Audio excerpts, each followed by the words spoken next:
For generations, men have been told to suppress their emotions. They've been told that it's weak to be vulnerable, that the only way to be masculine is to hold this macho mentality, this macho persona. But this is actually quite toxic, and it's actually learning to be vulnerable, learning to be authentic, learning to be more open. That's what true healthy masculinity is.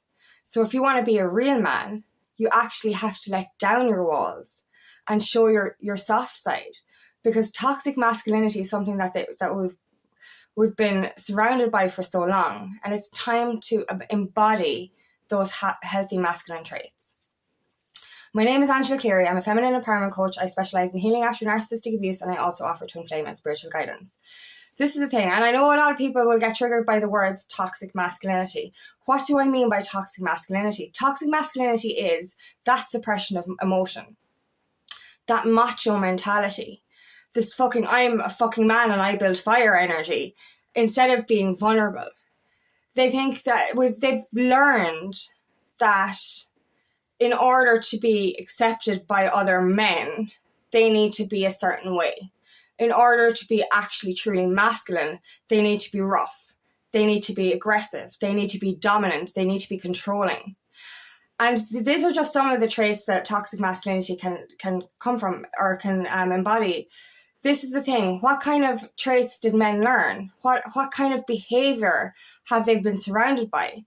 And look around you. Like, if you're a man and you've taken on any of these traits, ask yourself this question: is this good for you, or are you surrounded by the wrong people? So certain things that toxic learned behavior is that suppression of emotion, that fear of reaching out. Men are afraid to open up.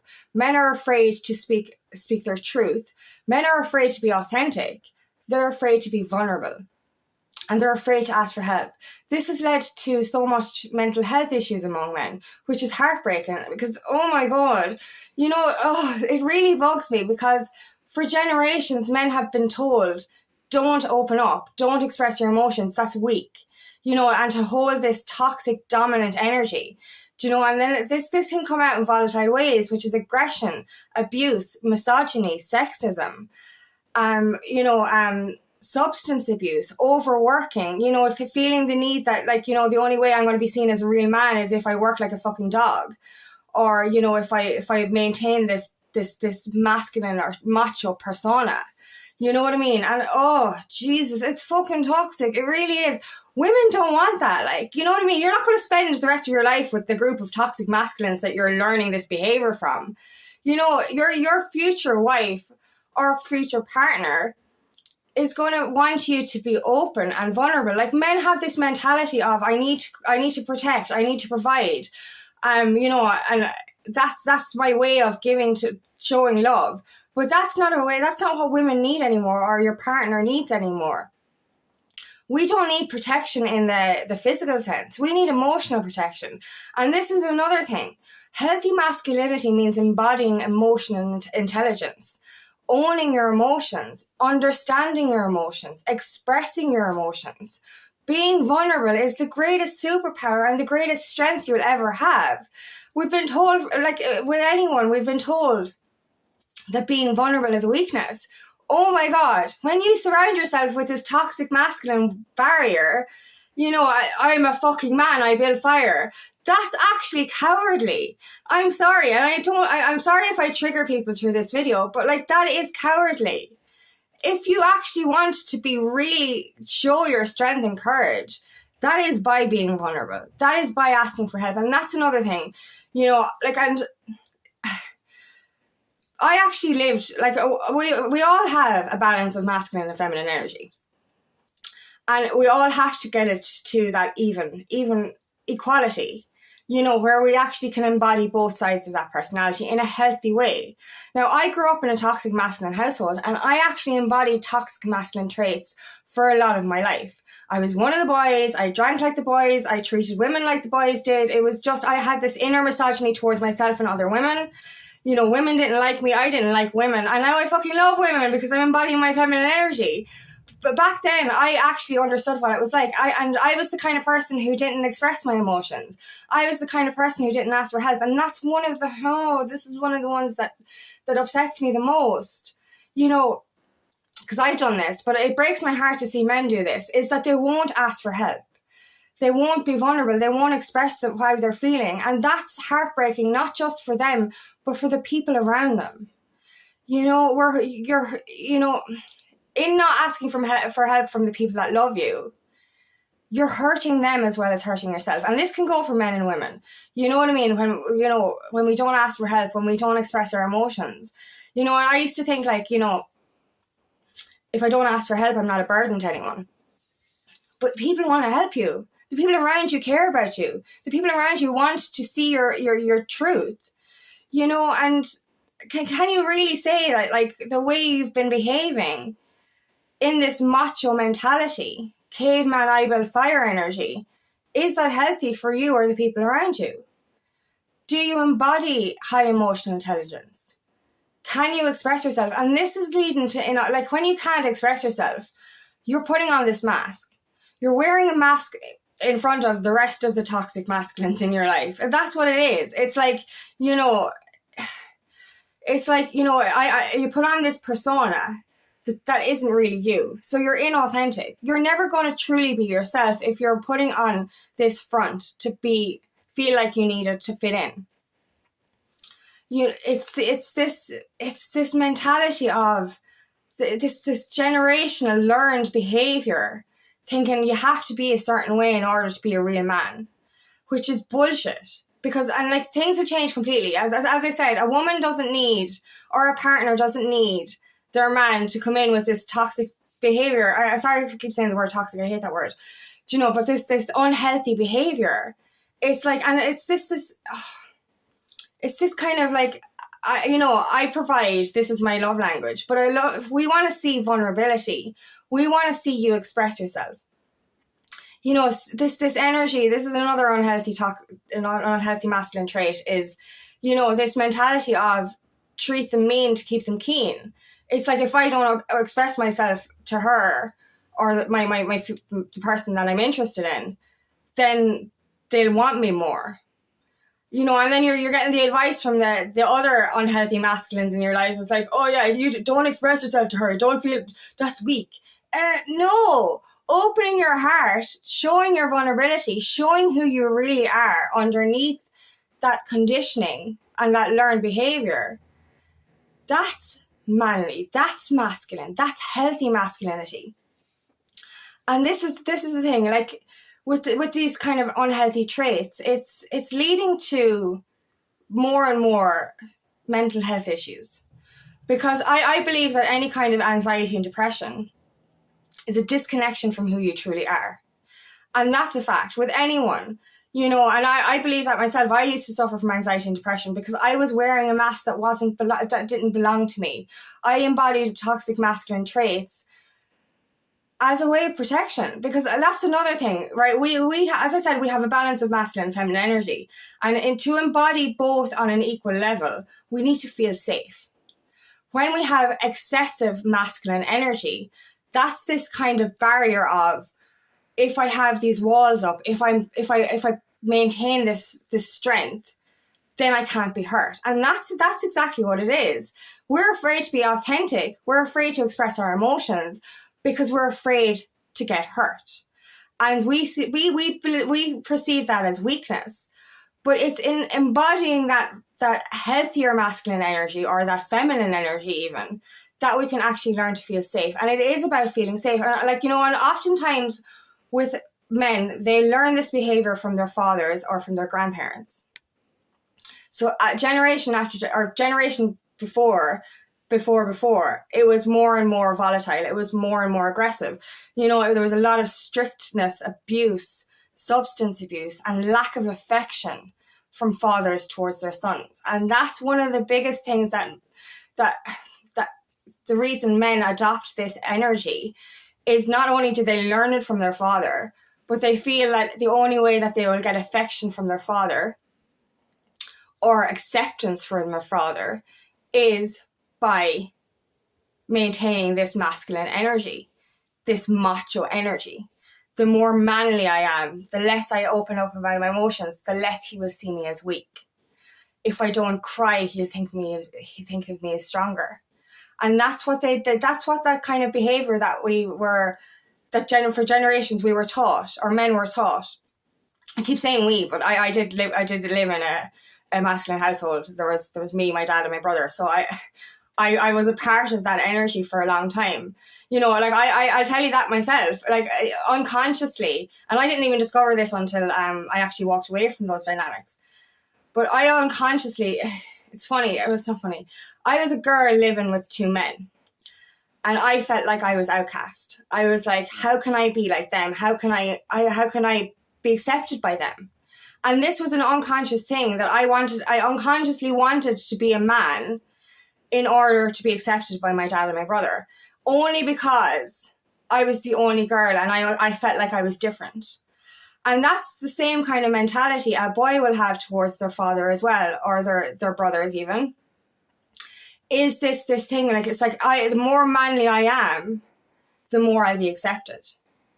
So the less weakness I show, the less I cry, the less vulnerable I am, the more I'll be accepted by my father or my brothers. And that's exactly what I went through as well. So I can really understand this, you know, and we spend our whole lives working like dogs, really working really hard, like struggling, really putting ourselves through a lot of hardship in order to be accepted. Suppressing our emotions, even being a little bit sexist and misogynistic in order to be accepted. You know, not being vulnerable in order to be accepted. And that's that feeling of unsafety. We never felt safe or, you know, properly loved by our masculine role models or, you know, fathers or brothers, that we felt that we had to be a certain way in order to fit in, to be accepted. You know, and this is the thing. We put on this mask, we put on this persona, we put on these walls, these cages of protection, because we feel that it's unsafe to be vulnerable. It's weak to be vulnerable. You know, don't show emotions, don't be authentic. And this is the thing, like, you know, we don't even realize it. Most of our lives, from the start anyway, we put on a persona in order to be fit in by who is around us. So I put on a toxic masculine persona. Obviously, I didn't know I was toxic at the time, you know, because I grew up in this household where, you know, this was how men were. And I was like, this is how I am. I remember working in factories. I was working, you know, men's jobs in factories. And, you know, I remember one of the other guys it was just, ooh, I remember feeling this. I really do. I can feel it inside me right now.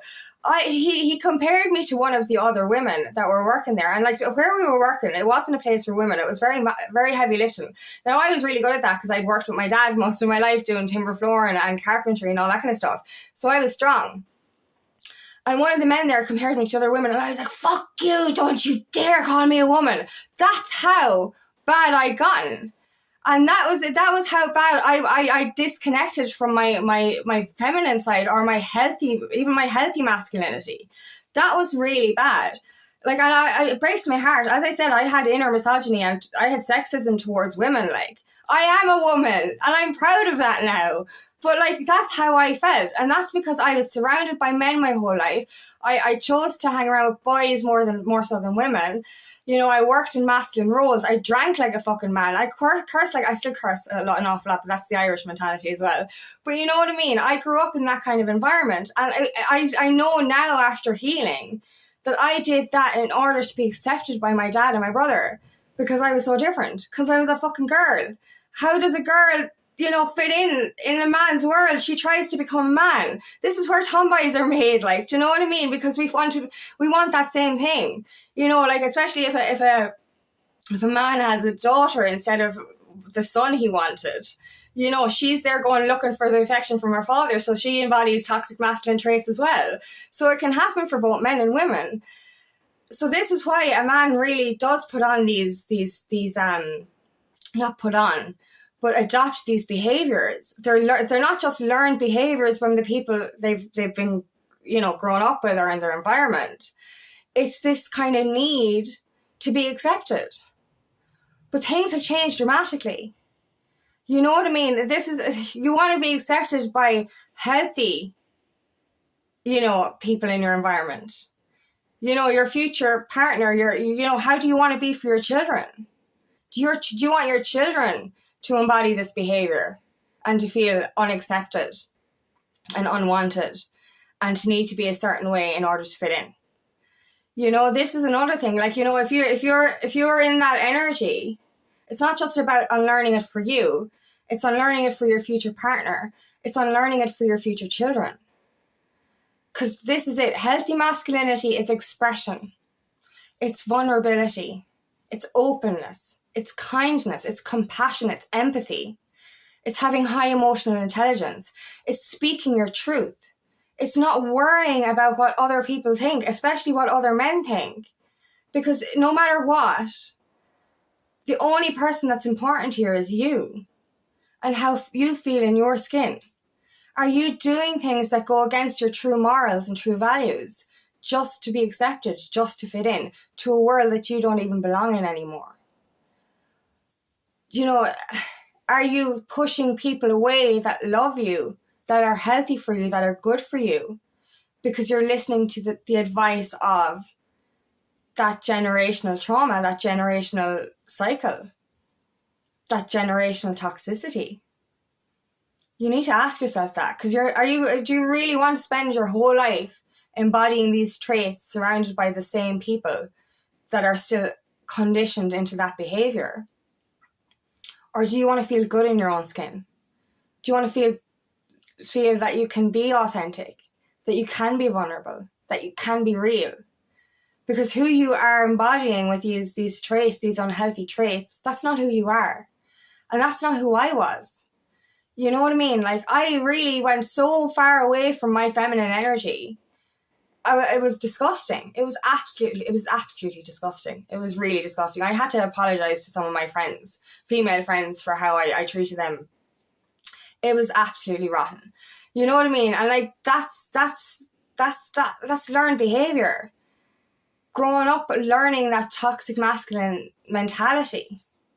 That's not nice. And it breaks my heart to this day that I embody those energies. I learned those energies not just from my home environment, but also from the relationships that I was in. Constantly spending time with the wrong men, treating women badly, you know, speaking badly of the female person, like myself included. You know, I ask yourself these questions, because you're not going to spend, you are going to spend the rest of your life in that toxic masculine energy if you continue to maintain that behavior around people and push away the people that you actually care about. It's time to open up. It's time to let down those guards. It's time to actually embody who you truly are. Be expressive in who you truly are. Speak your truth. Be vulnerable. Open up to the people you care about. Because that to me, and that to us, the rest of us, this women especially, that's what we see as manly. That's what we see as masculine. Because that is truly what makes you strong. And if you want to maintain this masculine, feel like a man, a real man has power and has strength and isn't afraid to show the world who he really is. That's true masculinity. That's healthy masculinity. That is really it. So it takes great strength to be real in this world. After so many years and generations of conditioning and learned behavior, being surrounded by the wrong people, trying to fit into places that we don't belong, acting like something we're not in order to fit in. It's time to be the real you. Because that is your greatest superpower. Authenticity, vulnerability, expressing who you are, asking for help, all of these things take great strength. It is actually weakness to hide behind those walls. I've done that and I know what it's like. And it's lonely. And it's only in embodying our truth that we gain our biggest strength. So thank you so much for listening today, and I really hope this resonates. If it does, please like and share, and please subscribe to my channel so I can reach as many people as possible. And if you would like help on your journey, please book me for a discovery call today. I'd love nothing more than to help you on your path.